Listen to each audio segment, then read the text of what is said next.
Shalom saudara yang dikasihi Tuhan Yesus Kristus. Selamat malam, selamat berjumpa kembali dalam renungan pada malam hari ini. Kembali kita sama-sama akan belajar dari firman Tuhan. Dan sebelum kita mendengarkan renungan firman Tuhan, sama-sama mari kita berdoa.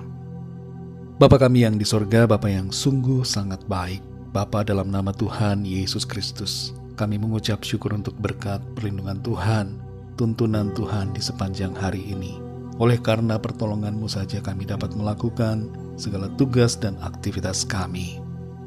Pada saat ini kami rindu kembali mendengarkan sabda firman-Mu. Urapi setiap kami Tuhan, agar kami dapat mengerti akan maksud dan kehendak-Mu. Dalam nama Tuhan Yesus kami berdoa. Haleluya, amin. Saudara yang dikasih Tuhan, pembacaan Alkitab kita pada saat ini terdapat dalam kitab Nabi Yesaya pasal 56 dan 57. Saudara dapat membacanya secara pribadi setelah mendengarkan renungan ini. Saya akan membaca Yesaya 57 ayat yang ke-15. Tertulis demikian. Sebab beginilah firman yang maha tinggi dan yang maha mulia, yang bersemayam untuk selamanya dan yang maha kudus namanya. Aku bersemayam di tempat tinggi dan di tempat kudus, tetapi juga bersama-sama orang yang remuk dan rendah hati, untuk menghidupkan semangat orang-orang yang rendah hati dan untuk menghidupkan hati orang-orang yang remuk. Demikian firman Tuhan. Saudara yang dikasih Tuhan, John Newton adalah seorang kapten kapal yang terlibat dalam human trafficking demi mendapatkan keuntungan uang yang banyak.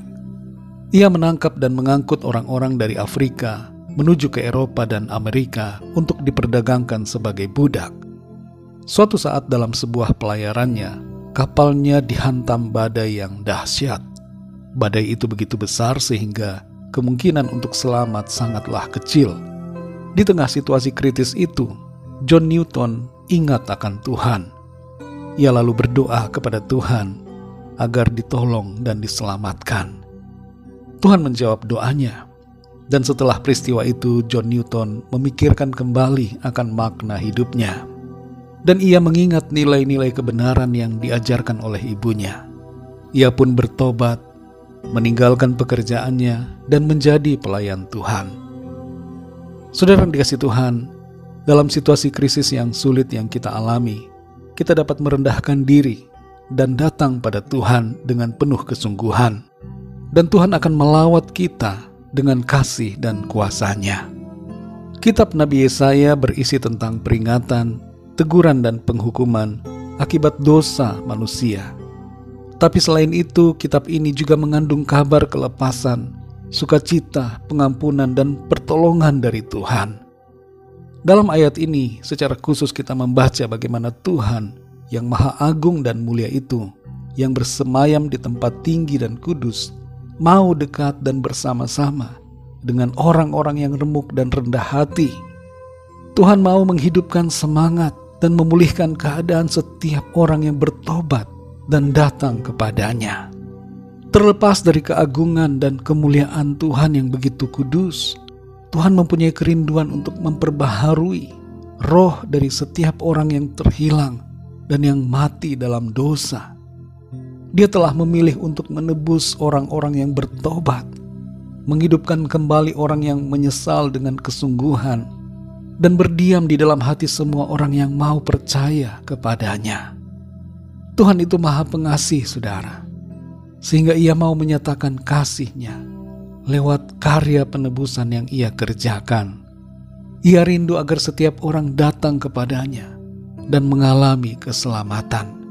Namun hanya orang-orang yang mau bertobat saja, dan yang mau merendahkan hati dan diri, yang akan mengalami pemulihan dan kehidupan dari Tuhan. Saudara yang dikasih Tuhan, kita semua telah sesat seperti domba yang terhilang. Kita semua perlu Tuhan yang dapat menyelamatkan dan menghidupkan kita kembali dari kematian rohani.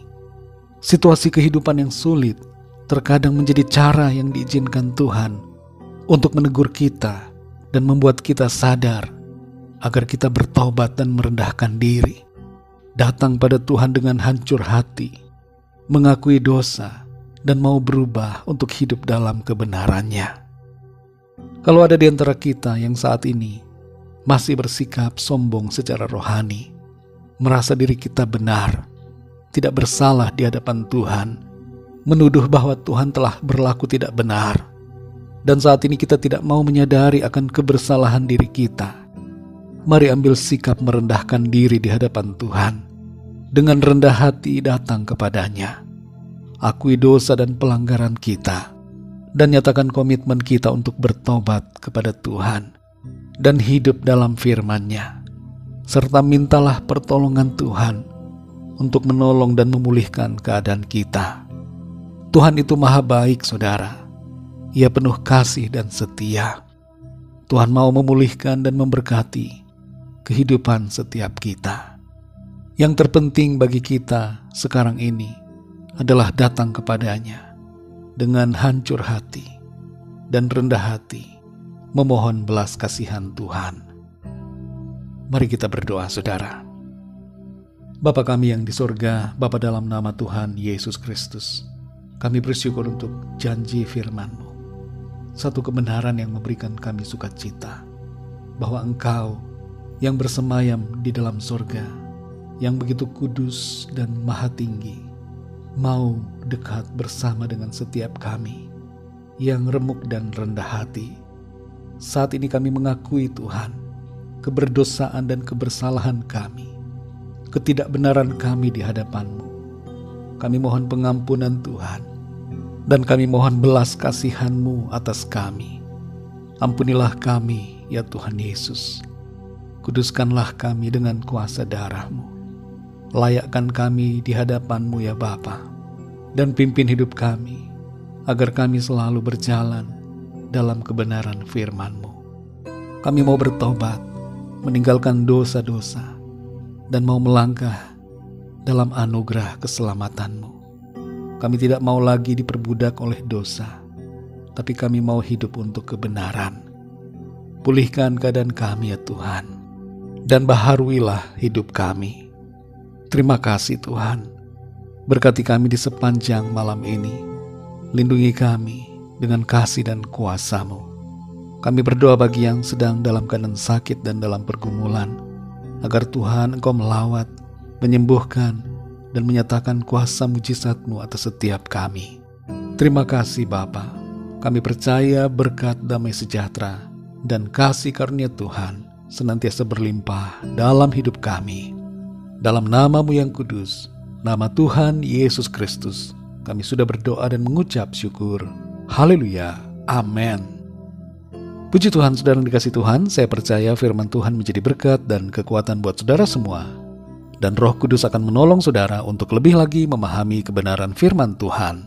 Tuhan Yesus memberkati saudara semua. Selamat malam, selamat beristirahat, dan sampai jumpa dalam renungan yang berikutnya. Haleluya.